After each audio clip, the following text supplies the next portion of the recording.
ఆయన దగ్గర బాణం ఉంది కానీ లేదురా,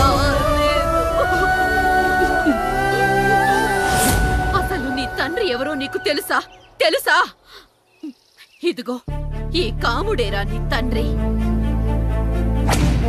గేదె నల్లగా ఉన్నంత మాత్రాన పాలు తెల్లగా ఎలా ఉన్నాయనే కదరా నీ ప్రశ్న.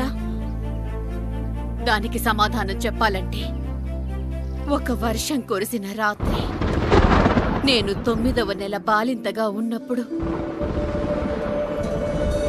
పండు పండు ఇదిగో. ఏమిటండి ఇది? నిద్రలేస్తే నేను, బయటికెళ్తే గంటోడు, పక్కకెళ్తే పాలేరు, ఎప్పుడూ తిరిగే తాయారు. రోజు మమ్మల్ని చూసి చూసి బిడ్డ కూడా జిడ్డు మొహం వేసుకుని పుడతాడేమో అని భయంగా ఉంది. కడుపులో ఉన్నప్పుడు మనం ఎవరి మొహాలైతే చూస్తామో అచ్చం వారి పోలికలతోనే పుడతారు.